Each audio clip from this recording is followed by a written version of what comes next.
What's up, people? I'm Alex. I'm Topsy. And we're Sync the Beat podcast. And today we are here with a special guest who goes by the name of D33waine. Yay!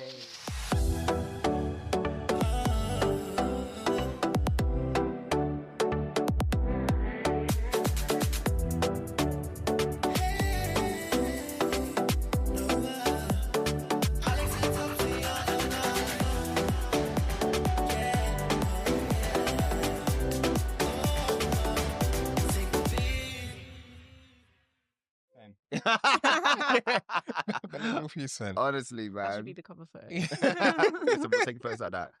How are you, Dwayne? I'm good, thank you. Good, thank you. Thank you for having me on. Thank you for coming. Thank you We're for so coming. excited. How are both of you? Yeah. We're good. We're decent. We're Good. very, very decent. We've never had a guest ask that Yeah, before. That's crazy. Come on, I'm right? like, I'm fine. No, Yeah. I think crickets. no. Yeah. Thank you. Yeah. We are well. Good. How Good. are you? Life. What? Mhm. Good. You're smiling. Yeah. Have to. Life is life. Life is life, in but a good way or bad way. both. But you know, it's the good and the bad. It's life, Mm. to be honest. So Yeah. you know, you just gotta roll with the punches. The good times are good. The bad times are bad. But you learn from the bad times, and we You move. do. You know, Keep smiling. have Peaks to. and troughs. It's giving roller coaster. Have to. Honestly. But See. Dwayne, so how we came across Dwayne was on a TikTok that he made about UK R&B, specifically black women in the UK R&B space, which kind of Justice piqued. for black women in the UK Yeah, that's how I R&B started, space. so, yeah. But it piqued our interest. I remember seeing it on my FYP, Mm. and usually I just scroll, but there's something about your video. I thought, let me just hold on a second. And the majority of the stuff that you said, I agreed with. I absolutely loved, and I think it's so important. And that's why we invited Dwayne here today. I forwarded it to Topsy. Topsy, what do you think of the video? So I thought you were very articulate in what you said. You kind of gave your reasons for why you said what you said. You even gave examples. Mhm. And we've had an episode about why R&B isn't successful. That was our very first episode. Yeah. Swear. Yeah. Yeah. Like we were like, why is R&B not successful in the UK? Mm. And I feel like we made some good points, but I really like the way you kind of like got your point across. Mm. So we said we need to get you on because I feel like you had more to say. You condensed it into what, a 90-second clip? But Yeah. you got more to say. It's funny because firstly, I think I'm so passionate about it because I'm a music artist myself. But the genres I do are kind of like up-tempo house, garage, still blended in with R&B and hip hop. So as a rapper, funny enough, I just listen to R&B. Like R&B is my Okay. It's your yeah. bag. Oh, R&B is my bag, like my bag. So with that video, I've been wanting to do that video for months, but I didn't want to offend anybody. I wanted to articulate it in a way, as you said, give examples, because I just feel like we've had booms of R&B before, but with the amount of talent we have now, and I can see that pattern happening again, Mm. we can't let this. It can't happen again. Like Mhm. surely at this stage we need to break old patterns so black women in R&B can get their flowers. So yeah, that's how that video came about. It was inspired by Tiana Major 9 because I think she should be our biggest export, and it was going that way with the Grammy nomination and all of that. But yeah, that's how that video came about. But I wasn't expecting it to do what it did, honestly. Well, it Like, did its thing. Because Yeah. you were just walking. literally my part. You Literally. just said. Yeah, literally. A day after working from home, the sun was out. I said, let me go on a walk. You know when you've just been sitting in front of a computer for hours and that? Yep. Yeah, you know, under capitalism's offload. boot. But yeah. So I was like, let me just go for a walk. I said, okay, yeah, let me just do Get the steps in. get the steps in, do this video, and yeah. But sometimes I feel like with TikTok as well, people appreciate organic videos that doesn't feel like it's too pre-rehearsed, and you kind of spoke from the heart. And I think that's probably what resonated with a lot of people as well. But talking of giving people their flowers, in the UK R&B space, Yeah. who should we be giving their flowers to? I know you mentioned Tiana Major 9. Tiana Major 9 is incredible. Bella is probably my favourite. I think Adultsville still holds up now. Even she put a snippet a couple of weeks ago of a new song. I don't know when it's releasing. But yeah, I think Bella is like incredible, amazing. What's funny about my video is that I discovered a whole bunch of new artists. Oh, as well. from that video. Yeah. So there is Tia Gordon. I've known about her for a bit. She's sick. There's a lot. Plenty. Okay, Yeah, so yeah. who's your top 3? My top 3. So this is where it gets not controversial, but off camera when I was talking about soul, Mm-hmm. I not blend the two, but maybe because of the way we look at UK R&B, I just kind of lumped them into one. So my personal favorite at the minute, I think she dropped last Friday, Lizzie Birchie. I think she is incredible. If you haven't listened to Lizzie Birchie's music, that's like Dancing in the Moonlight. So wow. like it's yeah, she's cold. I would say I love Tia Gordon as well. I think she's amazing. And number 3, who would I put as number 3? Can I put another soul artist as number 3? Go ahead. No. I think you should. Okay, one more soul. There's a reason why I say R&B. you should. Yeah. So a soul artist I'd put is a woman called Amethyst. Okay. I went to a headline show at the beginning of this year. She is incredible as well. And one more R&B. Hold on, I got my notes. Let me. Because you have obviously your K1s, your Sasha Keyboards, etc. K1. See, like that, but I didn't want to be. Yeah, no. K1 is even the new snippet that she put on TikTok. I've not seen. Listen, I said that one she needs to. I've said it before. She's gonna be my number 1 listen to on my Spotify Wraps this year. No, I don't. Really? I think I really K1's like sick. her. Kari, I don't know if you've heard of Kari. No. Kari is amazing. How do you spell that? Cari. She's incredible. She actually has an interlude on Destin Conrad's new album. Oh, I'm sure she's an East London girl as well. I'm sure she is. Kari, yeah. Kari is amazing as well. So, like, no bias. I think the UK is producing the best R&B in the world right now. So no. That's who came up. I'm like, maybe it's Kari make some noise? Oh, this girl. Yes. Guys, if you saw the Kari I brought up on my phone. Yeah. She's incredible. She's incredible. But you know why I don't have a problem with you blending R&B and soul together? It's because at the Mobos, it's the best R&B and soul act. Yeah. And most genres of whatever it may be always classify R&B/soul. They do. Yeah. I have a problem with it. They're not the same. They're not the same. Can you back it up? What do you mean, can I back it up? If anyone who has ears can back it up. Okay, but why? In what way? So when you think of like soul, neo soul, it's like more slow music in your feels. Who can I think of? A Cleo soul. Yeah, a Cleo soul. Of a neo soul. Or like a slow Allegra. Very like soft, airy, fairy. And Solange. when I think of exactly. Solange would be in there as well. And when I think of R&B, if we want to do old school, it's Destiny's Child. Yeah. But then I also feel when you like think new school, it's flow. I do feel like it's an umbrella, my favorite word, and they all kind of blend into each other's kind of genre. There's soul, there's neo soul, there's R&B, there's alternative R&B. To me, it's like an amalgamation of just the umbrella of rhythm and blues. That is how I see it. I hear it. Because you do have soul singers. What you have, Miss Patti LaBelle over here. You have Miss Aretha Franklin. But to me, they're soul. I don't think R&B. Is Jennifer Hudson soul? No, she's R&B. But is she a soul singer? She has a soulful voice, but to me, she's an R&B. So a soulful singer with a soulful voice singing R&B, what would you classify that as? R&B. Because you can have a pop artist who's got... that as R&B. Yeah. Okay. Jennifer Hudson's actually a great example. That's a fantastic example of someone who's got a soulful voice. I ate that. You did. That's a great example. One little thing there. But yeah, it's true. That is actually a perfect example. Yeah. Someone has a soulful voice, but is traditionally on R&B beats. Yeah. That is. What about Adele? What would you class her as? Because she's got a soulful voice. Pop. Mm-hmm. And she doesn't do soul. She has a soulful voice, but I see her as more pop. Okay. Why? If I say my reasons. That's why I said why. Because pop isn't just the bubblegum stuff that you hear every day. I see it as it's more commercialized and it's more catered to everybody. I think that's crazy. Pop centered. I'm gonna say a reason why. I think because she's white. Literally, she's not playing the soul character. She's soul. Has she said that? If Adele was black, she would be soul. Has she come up? I don't think she's ever put herself in a genre. Box. Yeah. But I think if that was a black singer that sang "Roll in the Deep," it's soul. 100%.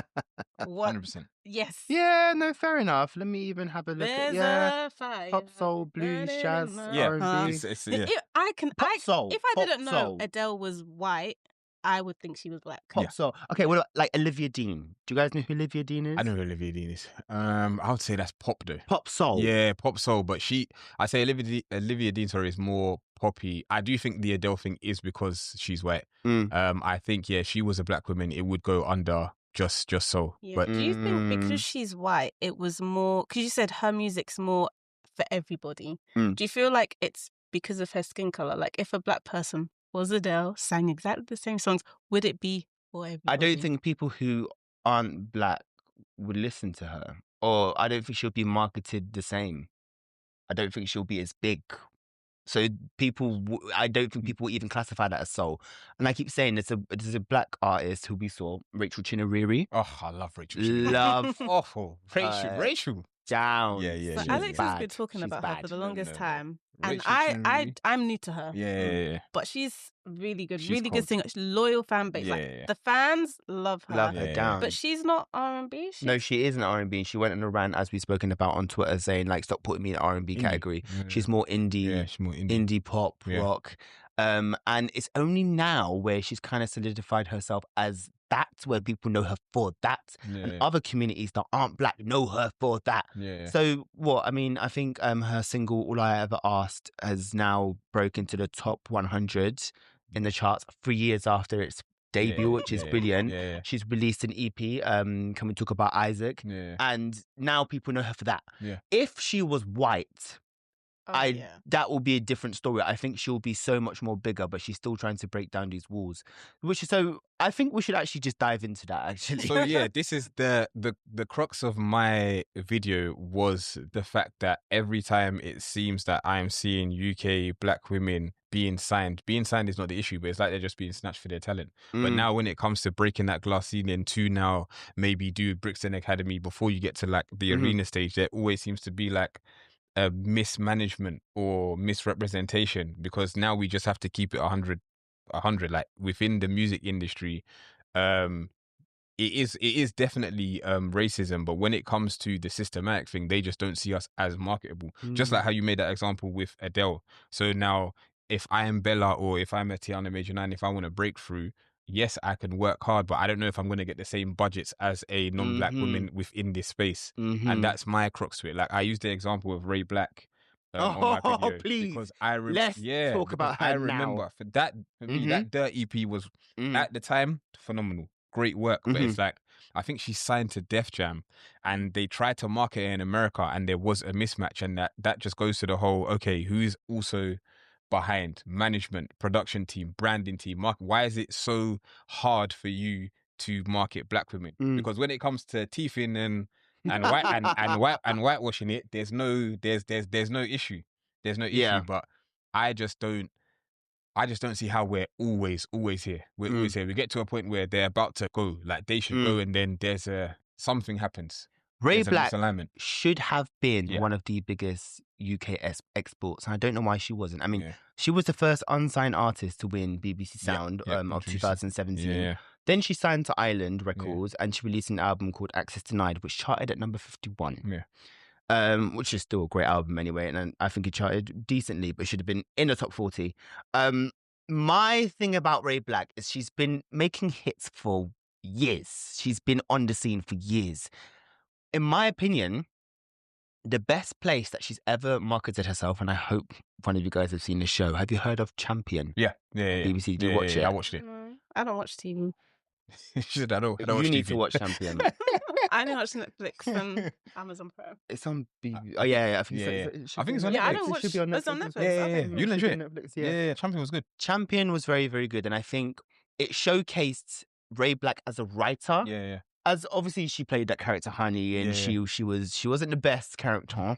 She was very wayward, but obviously it showed the insides and the outsides of the music industry, which sometimes I feel like kind of reflected her. Yeah. But then also her pen game, because she wrote the majority of the songs on her album. Her pen game is insane. I still listen to half of the songs from the soundtrack on my phone.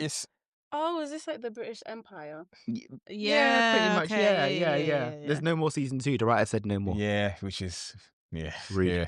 Which is that's a whole other conversation about. Here we go again about black shows. But I think it's even when you look at the cases of Ray BLK, it's it's unfair on artists like that because as black women, they don't get it's like they don't get the second chance. I think that's what it is. Like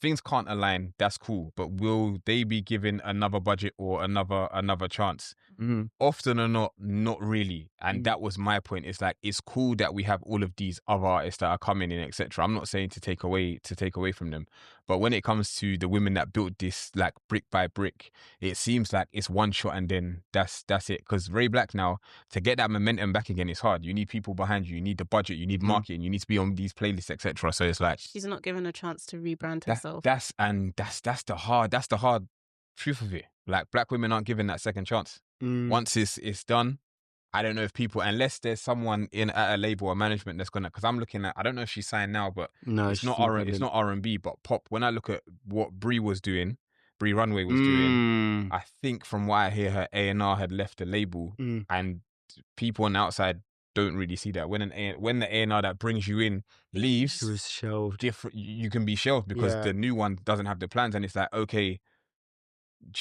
talent is never the issue. Is she going to be given a second chance to, build that momentum again? She kind of gets momentum and then just kind of goes away again. And it just seems, it's too coincidental. Like, that's all I'm saying. Like, it always seems to be the case. And there's a reason why our exports are going to America. There's a reason why Shea Universe is going to America. She's done so well. I think if we're talking about Tiana, I'm sure she's performing at the Roots picnic soon. She's going to, like, there's a reason why they're trying to, because there's more of a market out there. But yeah, Bree should have had the success that Doechii has. Yeah, Bree should have been. And even when you look at a Rachel Chenariri, like, you can tell her label and her team care. Yeah, you can tell, and that's all. I want that for every black woman that steps into R&B, especially when they're of that talent. Like, it is just that, but they're just not given that. So when you mentioned Tiana Mage 9, she was signed to Motown, and from what I saw, there was like a collapse within that record label. Yeah, and now she's independent again. She was nominated for a Grammy. She had that one song, Try Peace. Like, she had bangers. Yeah, and then all of a sudden, collapse. There's just nothing there. I want to ask you guys something. So I think she also came out as a they them at one point. And she is fluid with her sexuality. In one of her music videos, it was with obviously a man, but I think the older she's gotten, the more she's expressed her personal life in her music. Do you think that's affected the way that the R&B community digest her music and the way they view her? I think if you don't fit into a certain box, they don't know how to place you. So, for example, somebody like K1, she's really getting the push, and she also identifies as a they, them. But I think I don't know, maybe they're not used to black people being of the LGBT community, or like maybe dark-skinned people being of the LGBT This is what I wanted to touch on, because K1 isn't dark-skinned. Yeah. And Tiana is. I found out K1 was Nigerian the other day. That spun me. Whoa. K1 is half Nigerian, I said, rah. No, I don't think, is she half? Because I saw a picture of her and her family. They're all light-skinned. Oh, so where? I think she might be a quarter. She might be. Yeah, that's, So I feel like when you're a dark-skinned black person and you're slightly different to what they expect you to be, they struggle with your placement. Same thing with Rachel Chenariri. I think if she was light-skinned and she wanted to do the whole edgy rock punk thing, I think they'd know how to. She'd be as big as Olivia Dean. Olivia Dean isn't that big, but she's bigger than not Rachel. To take anything away from Georgia Smith, but I think there's other people as equally talented as her. But I think she gets a push because she's a little bit light-skinned. It's funny. Yeah. When I did my video, and once again, it's never because I'm a fan of these people. Someone had commented, literally, it was Pink Pantheress, it was Ray, it was Georgia Smith. Spice. And then I literally said, I didn't even say it in the video. I said, do you see the theme here? I'm not gonna, but do you see the, and that is another thing as well. But back to your Tiana Major 9 point, I think it is just that. I think it's because she's dark skinned. Because I think if she's not black, it's just seen as her experimenting and her trying to find herself.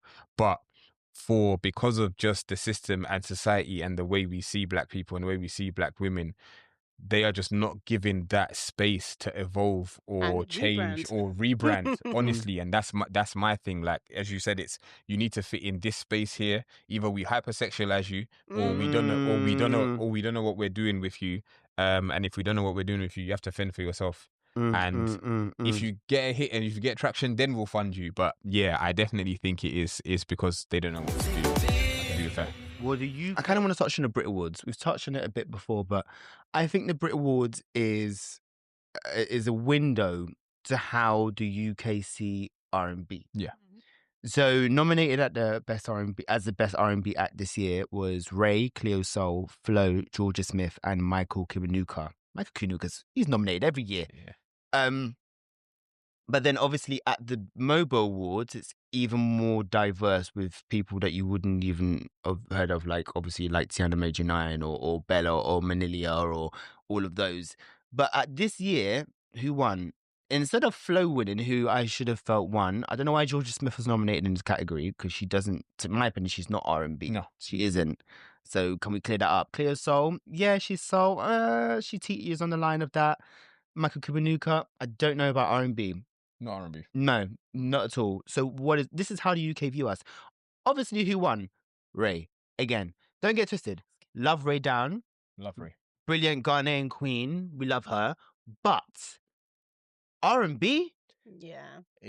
Ray isn't R&B to me. Ray's not R&B, but it's how they just look at black people. Because even I hate the the best hip hop / grime / that whack. That whack. That's just the best N-word award for me. That is insane. But it just shows how lazy they are. Because I was actually speaking to someone who voted on the Brits panel when the nominations dropped, and she was like, they are trying to get more diverse within the panel, but what happens is that it's a lot of just white men and white people that are voting that don't really know the artists that are coming up. So what they do is then they just choose who they're familiar with. Hence why you get the similar, like, even obviously to take it away from R&B, even if you look at that hip hop rap, like the people who were in that category, some hadn't dropped music for years. Stormzy said, "Why did I win?" Yeah. but because of just them not knowing who's really there, it's just like, oh, we know Dave, we know Gets, we know Stormzy, so let's just put them. And that's what they do. They find the couple that they can market or find palatable and just the merry-go-round. Because there's no reason why Flo didn't. Flo. Yeah, she shouldn't have won. Won. I think some people don't even pay attention to the award shows because it's basically a popularity contest. Like, who is more popular, who's gonna get the public vote, rather than who's actually talented or who's made movements in the scene. I think let's touch on Bella, because Bella is your faves. Let's big her up. Let's talk about Bella. So she was nominated for Best R&B Soul Act, MOBOs 2023, Best International Artist at the BET Awards 2024. She released her Adults Feel EP in 2022. She's featured on Flo's song, Sweet Life. She's an actress. She's an actress too. She's released a single with Camille, songwriter, with Tamara. I want to talk about Tamara too. And she's just finished touring there. She has indeed. She's loading. She's coming. She's been loading for a minute, and we're going to talk about that. The most important thing from my perspective that about Bella's career is I like how vocal she is about her sickle cell disease. So I don't think sickle cell is spoken enough or taken seriously enough by people outside our community. So to have someone as a voice advocating for it, even through her music and her songs as well, is very important. Yeah, I don't think people realize it's actually quite a debilitating condition. Like, you can die. You can die from sickle cell. Like, I know people that have died from complications. You can live with the disease, but it's good days, bad days. So I think the fact that she wrote that song to raise awareness for her condition, I think that's a great thing. So yeah. But why do you love Bella? Tell us. Because Adults Feel was fantastic. But the thing I love about Bella is that I can just tell she wants it. I love seeing that on artists when they like, even when she said, like, I've been taking my time because I want to crack the world, she means that. Like, I know she wants to take it to a level that hasn't been done before within the UK. But for me, it's her. Like Bella can really sing in a sense where I think sometimes with R&B now, a lot of people like to do the whisper singing and the da da da and blah, which is cool. But sometimes give me vocals. Bella gives us vocals. Bella will give us choreography in videos. Bella's pen game is insane, like insane. I just think overall Bella strikes me as the artist that is the artist's favorite artist. I think people in the industry know Like that. her, Yeah, they know she's the it's you. You're the one. I really like that song that she did with Flo. For me, that's traditional R&B, like taking it back to the roots. Like that is R&B. For me, Great that's song. where Flo sounded most mature. I think Flo. No, I don't even think it's a thing. We spoke That's about even Flo. on an EP as well. Yeah, I album. think Flo. What's the Three of Us song? Yeah. Oh, that song right there. That's the best song. I mean, UK, you witch. That's a very good song. And I think it was TSB that produced it because TSB's number is just talent. So, but yeah, there's also Tamera. Do you guys know Tamera's origins?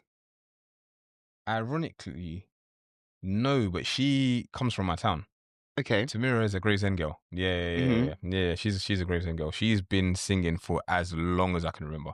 Do you know what show she was on? X Factor. Mm-hmm. Yeah. In 2013. Did you know that? I remember. She was an X Factor in 2013. I'm going to be very, very honest. So she was very young at the time, and I feel like there was a lot of pressure on her to deliver and to be amazing. But she needed a lot of vocal development. She needed to age more to find her voice because she was singing these big songs. Yeah. She was singing Listen on like week 4. Oh, gosh.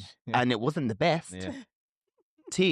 There's no tea, no shade. Like, it wasn't the best. But then she got signed to Psycho, Simon's label. And so we're all like, oh, where's the music? They couldn't find a common ground of what direction she wanted to go in. So she was shelved. Yeah. And she had to wait 3 years for her contract to expire before she could actually start releasing music. That's crazy. And it's interesting because they labelled her as the British Rihanna. Go on the Google News, you'll see the British tabloids labelled her as British Rihanna from the age of 16. I love the way that she's pivoted into this UK R&B space because I never saw that for her, only because of the show she was on. Yeah. You said it was a pop girly. Yeah, I did, honestly. But the music she's making now is brilliant. Me and my friend went to Tamira's headline show I think it was somewhere in Islington years back. Colours? It might have been. Because I went to the one in Colours and Debbie opened. It might have been that one. And it was, I think with her, she just needed time. And once again, that's just something black women are not afforded. So in this space. So when you're that young, I'm gonna have bias because she's a Gravesend girl. So I got you. But when you are that young, you just need time to develop. And as you said, when she came out with Wickedest, when she came out with a couple of tracks there where she is pivoting and finding her own sound, you could see the talent was never the issue. As I said, she's been singing for as long as I can remember. Talent is never the issue with her. I think more time, once again, it's are you going to, the same way you're taking time with non-black artists in even different genres, when you sign a black artist, are you going to put the right people around them? And people don't often see that. Like, is she really that young though? Because now she's not. Yeah, I she's don't 28. think so. Yeah, now she's grown now. Somebody like Tyler's 23, and look what they're doing with her. I don't think age is not the problem. But then I guess when she first came onto the scene, via X Factor, that was a different time. 2013. Yeah, was a very different time. If she probably came out on X Factor 12 years ago. That's a while ago. Babe, 2013. That was the Katy Perry era. Yeah. That's a very different time in comparison to what now. I mean, 2013. That's when Naya was making music. Yeah. Who else? That's when Mahalia was dropping bangers. One, man. She's incredible.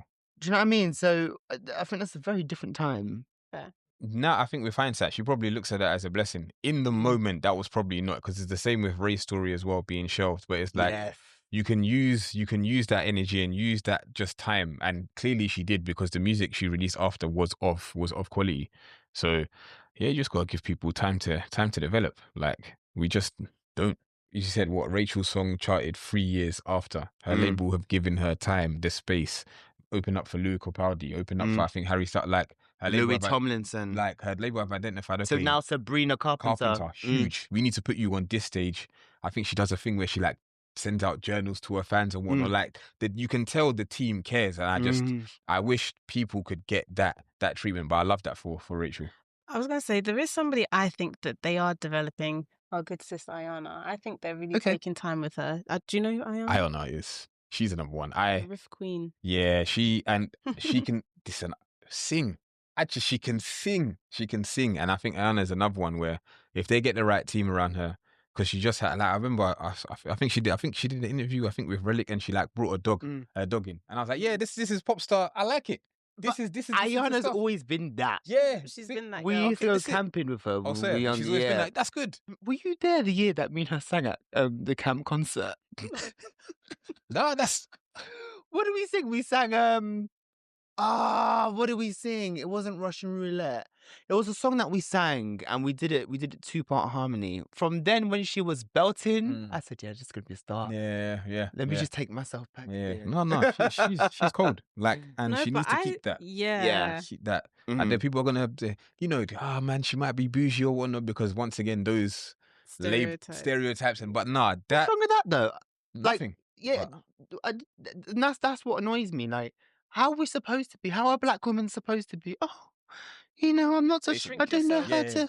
All the time, and that's unfortunate. Shrinking yourself to make yourself palatable and get deals and the support. Because when Paris Hilton walks around with her dog and does her thing, nobody tells her to shrink herself. In fact, they want her to be more like that. Yeah. You have to go through just that growth as a person. And once again, it's like the reason obviously it's a different market, but when you look at America and the reason why they have black artists to come through, black people are signing them. So even when you look at Adoshi, TDE are black. Like, they know the culture. So we know how to market. We know we're going to take this time with her. We know where to put her. Whereas here, we don't have that. I'm not behind the scenes in the music industry, but I'm not aware of, like, there's not really many movers and shakers that are black. They're all white. You know, it's true. Like, the decision makers aren't, or maybe the decision makers for black, I don't want to say black music, but for like R&B, that kind of stuff, like, our people aren't really there. So it's R&B is a tricky one because technically it's never been ours. The only thing is just that you're right. When it comes to behind the scenes, through my limited knowledge, it is the people making the decisions are not here to give people time. It's a money thing. Hence why when people get signed, they would turn them into pop artists, because that's going to make money. But yeah, like as you said, we do need more black people, A&Rs, behind the scenes, production teams, branding, marketing for our black artists to be understood. Because if you're walking into a label with people that don't look like you and they're trying to market you, they're not going to get it. They're not. Simple. Because I said, we had this conversation. I said, oh, why hasn't Tiana released an album? At the time, I don't think she had released. And I said she didn't need to do one. Yeah. And I think that's right. Yeah. You were right. I think she needed to take her time. Yeah. She's with the right label. She's with Love Renaissance. I kind of want to pivot a little bit. This is kind of a curveball. Do you guys know who Biba Doobie is? You don't know who Biba Doobie is? So she's her. So she's a Filipino. I've heard of the UK artist. Now, Biba Doobie, I mean, she charted #1 with her albums and stuff, but she's still very underground. And I know, obviously, our conversation is mainly about black women, but do you think it branches out to ethnic women as well? Yes, but in the UK. In the UK, yes, but because they are not black, they would be looked at as more marketable and palatable. So I feel they still get bigger budgets. So I always think like they still have their battles that they're going through. They definitely still have the walls that they're hitting, but even they will probably get bigger budgets and more of a look in than black women in the industry. And that's in life. That's in corporate. That's in everything. Somebody like a Snow Allegra, she's soul. Would you consider soul? R&B soul. I love Snow. But she's not even, I don't know if she's even British. She's like Persian and but I feel like she's probably going to be marketed or more easily marketable than somebody else who's not of an exotic mix. That's it. Like that. Someone I'm thinking of. Oh, there's a Filipino girl and she makes pop music. keep talking. I need to find this. This is But going to bug me. it is that I think, and this is the whole, I don't know if we're going to go there, but this is the whole, even when non-black women are in the R&B and soul space, because of just who they are just how we were saying about Adele, because of who they are marketed to, they are going to get the bigger budgets, because they're going to look at it as like, look, there's more white people in this country, we can sell to them, so we're going to give you the bigger budgets, which is unfair, because if talent is talent and you are given that same budget to a dark-skinned woman or black woman, they would do the same thing. It's just you're not even giving them those opportunities to do so. And I think everybody should have the opportunities to make whatever. I don't think music should have a race. Yes, certain genres are rooted in certain cultures, but I think people should be free to make whatever music they can. But in saying that, we should give everybody equal opportunities. That's all.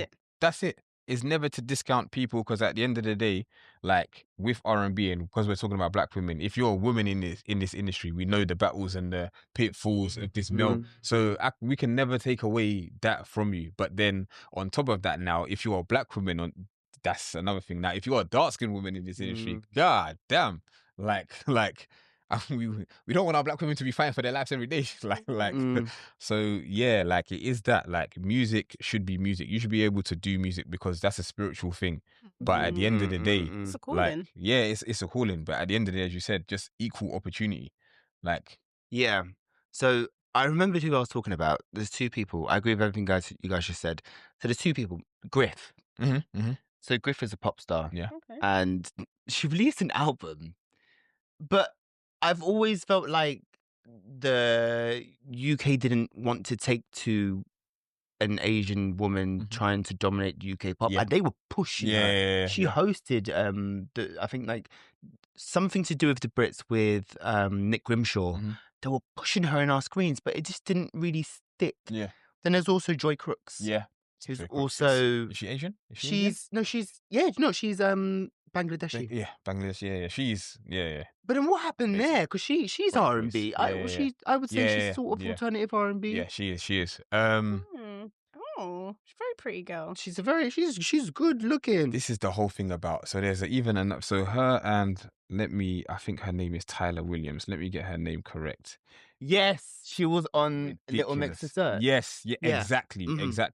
And it just comes to this discussion where I don't know if the UK, not that they don't like talent, I just don't know if they see it. If it's not, it's crazy, because Joy Crooks is one, Tyler's another one, and it's like, you have such talent here, you're not even willing to invest in it. And then what happens is all of them just end up going to America. Like, there's no way. That's what Estelle did. Yeah, there's no way like a Tyler should be looking to go to America or Drake. Like, they should have something established here. But from what I see, labels are not even looking in that direction. Especially now with the way labels are not even, you're talking about developing artists, labels are not even doing that no more. They don't even want to spend that money. Yeah. So if you don't come ready, they're not interested. Is it their ethnicity as well, though? Yeah, I think so. Yeah? Definitely. Okay. I think so. Because we saw Tyler at Open for Leanne. She was really good. Tyler's really good. Yeah. Really good. Tyler's really she's good. Asian? Yeah, babe. Yeah. Oh, Tyler's really I thought good. she was amazing. Yeah, she's brilliant. Just as you said, it's expensive to do this, and if you can't keep up with it, some people just fall off and don't release music. Callie Claire, I don't know, she's kind of gone off. She made brilliant music. But then there's also can't speak. Find your words. There's also Sasha Keeble as well, who has been there for a minute. She's been grafting for a minute. Yeah. She had that one song with Disclosure. Yeah, Sasha Keeble's been since like 2011, 20. I remember she was signed to Disturb in London. I don't know what happened. That's tea. I don't know. Hey, I don't want to know. So if you want to let us, babe, let us know. Yeah, she's breaking through now. It's only now she's breaking through, but she still isn't as big. But then she's Latin. She's Latino, isn't she? I think people. She ain't big. She's getting there. I think in the if you're an R&B lover, I think you respect her and you like her. Maybe not mainstream, but I think now she's breaking the ceiling. No, she is. I think she's releasing an EP soon. I think after that she's gone. She's out of here. Do you think? Yeah. I think it's out. Because once again, it's the palatability. I love, because you did mention that in the video. I love Sasha. I've been listening to Sasha since around 2011, 2012. She's been cold. But then as a label and respectability and politics and all of that, she's more likely to get a bigger budget than a darker skinned woman that would be. Because even in my video, my point was, even with her aesthetic, with the big nails and the big hair, we have to be honest. If that was a darker skinned woman doing that, how would that be labeled? Tacky. Misha B did that. And how it would... That's what they would, and there's nothing. Once again, is nothing to take away from Sasha Keeble's talent. She's incredible. The run she's been on from Act Right to White, incredible. But when it comes to budgets, and it's not to say she hasn't worked hard, because as we said, she has. She's been doing it for a decade plus. I think she even said in an interview, like, this was the last. She was like, the last try. Yeah, she was like, well, if I don't make it, then I'm just going to become a writer. Thank God she did. But like, if I'm now talking about budgets, playlist covers and whatnot, the likelihood is, because of the system, it will go to her. So like, even though if there was another equally as talented but black woman who'd been in the game just as long, they'd pick her over. Yeah. Obviously, back in the day, there used to be faces for R&B in the UK, and R&B in the UK sounded very different to how it sounds now. So there's a list here that I've written. There's Jamelia, Sade, Samantha Mumba, Gabrielle. Samantha Mumba was my first crush. Everyone fancied her as well. Irish Queen. But I feel like R&B back in the day was more poppy than R&B. So yeah. So there's Estelle, there's Ray, Nao, Beverly Knight. Is there anyone else I'm missing? Sade? I've mentioned her. Sade. Who else? Beverly Knight doesn't get her flowers. She's incredible. Now she's pivoted into musical theatre. She's a lovely woman. Yeah. No, I think that's everyone. Alessandra Burke. Yeah. She did her thing. Mystique. Oh yeah, Mystique did her thing. Shola Ama did her thing. Shola Ama, yes. Kelly LaRock as well. They did. They. But Kelly LaRock is more garage. Yeah, but she had that one R&B tune. What one? It was. She had that one R&B tune. Yeah, get it up. So I don't look stupid. Is it this one? My Love. She did. Yeah. Yeah. That was a big tune. This is a big tune. She looks like Cynthia Erivo here. It's a big tune. Maybe it's her. So yeah, so R&B was very different back in the day, and you said it sounded more like pop. Why'd you say that? It just had a more, like, when I think of Samantha Mumba, to me it's pop. I don't even think R&B, I think pop. It was very... Yeah. It was very poppy. Poppy, pretty, girly, sparkles. Like, it was, I want to say she got put into R&B because she was black, but I think her music was pop. No. Yeah.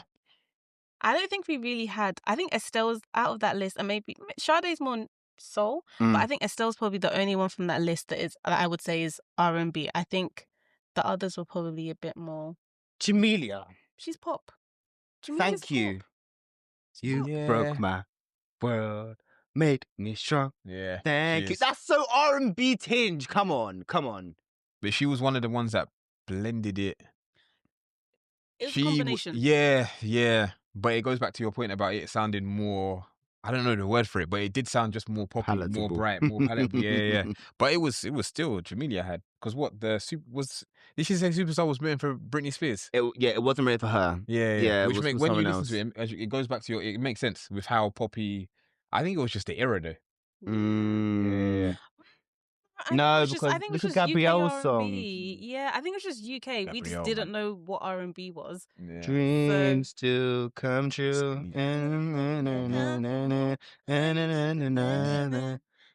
Got to be strong. That is R&B. Come on, that is R&B right there. That's R&B. That is, yeah. So I don't know if we're kind of mixing black people doing pop. Yeah, I was gonna say, are we doing what the labels are doing? Are we just, hey, you're black, just because it feels like that's what we're doing. Because Superstar is very pop. Yeah, Superstar is pop. That is pop. That is. I can't. I would say back in the day, I think they struggled to place black people, so you were all just shoved in R&B category. I think now we're getting better at categorizing it. Yeah. That's I think what so. I'll say on that. I think so. I'd like to think we are. Yeah. Did they know that themselves though? Do you think? The people that are doing it? Yeah, the artists that did it. Do you think they... I've not really heard them speak up about it. I don't think they probably cared at the time. Because everything was just very free back in the day. I feel like everything's recategorized now. Yeah, I feel like our exports and this is the thing with the UK, where people are like, the UK has always had international exports. We had Sade, we've had Seal, we had Craig David, like we've had, like we've had people that have done it globally, that have been kind of in that R&B. Obviously, Craig David mixed R&B and garage, but it was still very much R&B coded. So I hear you in a sense where it's kind of, because of the culture and we were just blending genres, it is kind of hard to put them in a box. I would say UK does do that quite well. We genre blend quite. Yeah. I think in America you're a bit more distinct. If you're Yeah. this kind of genre, you stick to that. Whereas in the UK, you get the most random collabs. Like, what was it? Burna Boy and Which one, Travis Scott? No, Burna Boy and in America. No, but here they performed at that festival. Oh, Coldplay. That's what I'm saying. Like, we do random mixes like Burna Boy and Coldplay. Like, and Coldplay love black people there. That's why they do. Down. They actually Little love Sims, yeah, they love black people Stormzy. still. Yeah, I respect Chris Martin. It's not that weird in the UK. Yeah, those kind of genres to mix. Whereas in America, everyone's going crazy over, what was it? You showed us the video, Cher and Crazy. Cher and Future. No, everyone's going crazy with it because it's stupid. What are Cher and Future doing? Why not? Why? Why not genre blend? Why not? They're trying to bridge the gap between the old and the new, but then Cher said, "Oh, I didn't know who he was. You know, I didn't know he was a rapper." She didn't know him. No, she said in an interview, "You're the first rapper I've met, apart from Heavy D." Yeah. Like, she don't know who he is. I bet Future doesn't even know. I said to my brother, I sent him the videos because it's on both our FIPs, and he keeps saying, "Oh yeah, I keep seeing these videos. Yeah, it's jokes. I said, "Do you know why it's funny?" Nah. I said, "Do you know who Cher is?" No. Yeah. But she must have been here for a minute.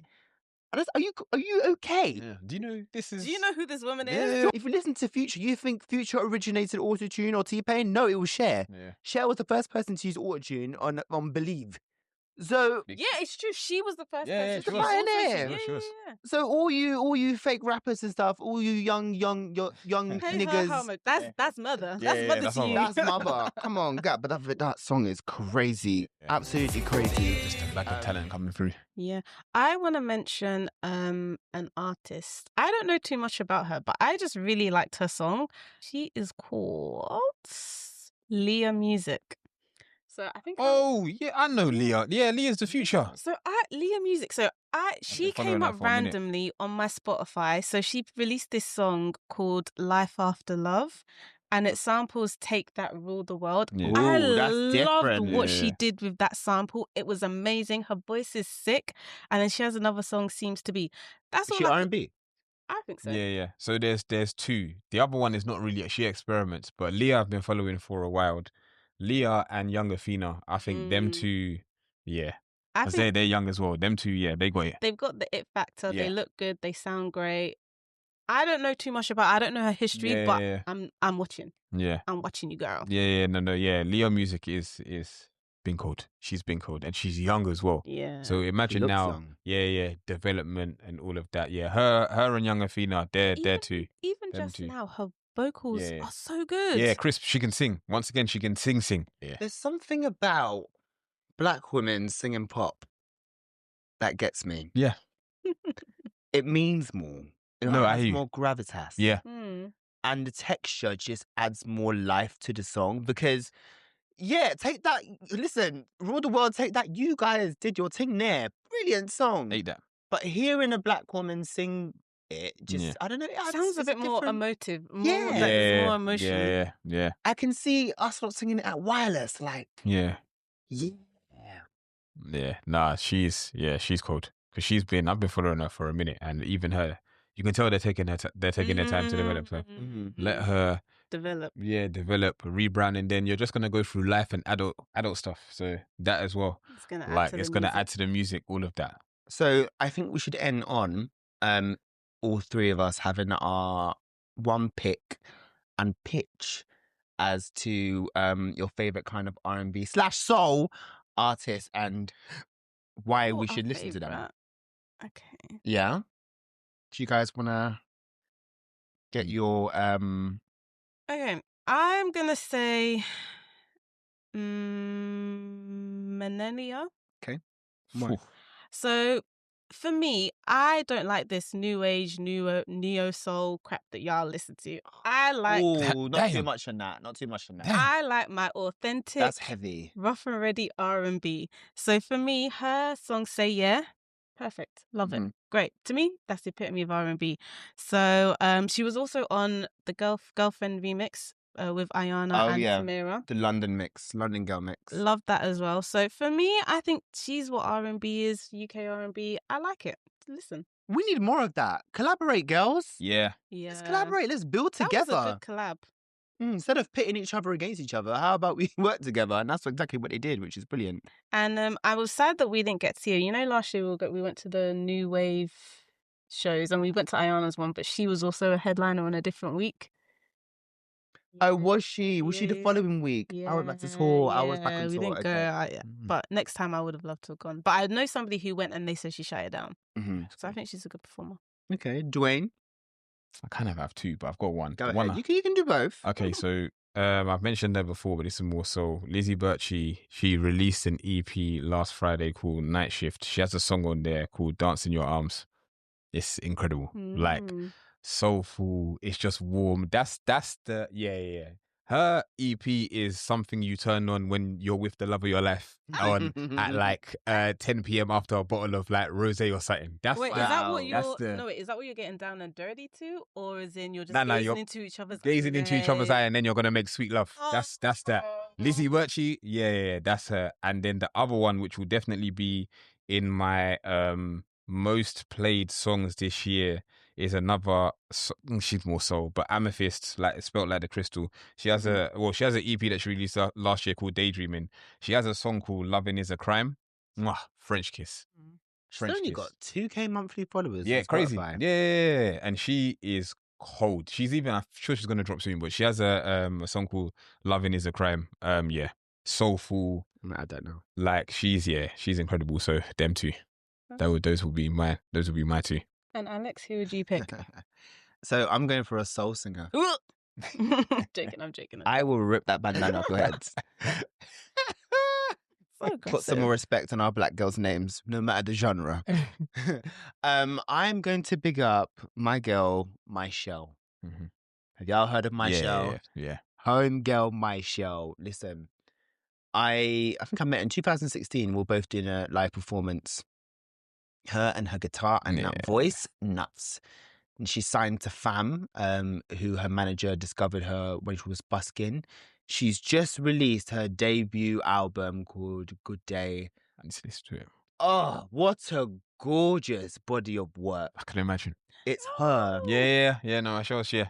We met her. How do you know her? At the house thing. Oh, yeah. Yeah, she performed. Girls of the Internet. Yeah, Girls of the Internet. Yeah, with, she was on one of the songs. Yeah. Oh, Michelle. I'm surprised I haven't met her before that, though. I can't remember. I went to Carnival with her last year as well. Oh, I didn't go to Carnival. Oh, you didn't go? Yeah, I went home.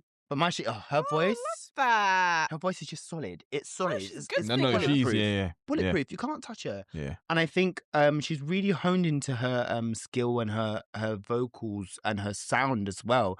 And that is, for me, that is an example of not only homegrown talent, because she's from Stratford, but also development. They've been developing her. I think she released like 2 EPs before this. One, and she had a song with Any as well.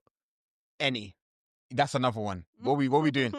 Come back outside immediately. What is going on? I hear it. You might be living life and it's enough. Wrap it up. Please. Wrap it up. Because she's very, very good. Yeah, and he's I don't know why she does. She deserves the success of Lil Sims as well. That's another thing, though, I will say before we end is UK artists, we need to drop more. This whole I'm taking 2 years, we don't have that luxury. We don't have time. We don't have time. Drop. No time. time. African artists be dropping every year. Yeah. They don't rest. Yeah, they like money. You like money? Did back to back. We're even sick and tired of him. Even Tyler, she's still coming out with random tunes. Yeah. One of her songs are charting right now, Show Me Love. Show Me Love. Yeah, Michelle, Good Day, get into it. Brilliant body of work. If you want to just chill and relax and listen to brilliant songwriting, get into that. Maybe even bun a zoo. Even have a glass of wine. Yeah. Have your rum and your Coke. Do whatever you need to be doing, but get into that album. It's very, very ethereal as well. But yeah, that's who I would say to Big up our black women. Yeah, man. Yeah. They built this, man. Brick by brick. Brick by brick, by boy. brick. But anyway, thank you so much for listening to this episode, and thank you to D33waine. Thank you for having me. Well. Thank you for having me. It's been a really, really good conversation. Really enjoyed it. We've loved having you here. It was a rocky start. Yeah, boy. Let's not get into I was going to say, the things you lot don't see. But we're here now. Yeah. BTS. Just before we go, tell us a bit about your music. Are you dropping soon? What's going on? Yes. So I'm dropping soon. Hopefully next month. I dropped something. It's a track called Paradise last week. On TikTok, on socials. The genres I kind of do, as I said, it's kind of, if you like into like Gold Link and Kate Trinada and things like that, I kind of We love house vibes. Yeah, Gold. Yeah. That's kind of the genres I do. But yeah, I'm a music artist as well. But I love music so much. I talk about it, and that's, if anything, that's brought me into different spaces as well. So I'm dropping something, God willing, next month, and then got a couple shows as well. So follow me on socials. Where are you going to be performing? I've got a show at the Orange Room. Right. Yeah. Is that in Stratford? Yeah. I think it's in Stratford. Performing 3rd of August. So the details will be out for that soon. Okay, we'll come down. Yeah, thank you. We'd love to come down and Thank you. support, That means a actually. lot. That means a lot. The Orange Room. We trying. And do we get a sneak peek preview after the interview? Yeah, of course. Of course. Awesome. Oh, brilliant. Well, thank you so much, D33waine, for coming. Appreciate you. Thank you. You guys have been listening to Sync the Beat podcast. You can find us on all streaming platforms: Spotify, Apple Music. We always get Who's we? You always forget as well. Spotify, We. Apple Music. You can find us on YouTube as well. We're on socials: TikTok, Instagram at Sync the Beat Pod, and you can find me at my personal page at Aratopsy. At Aqua. And at D33waine, D33waine. all right, peace out.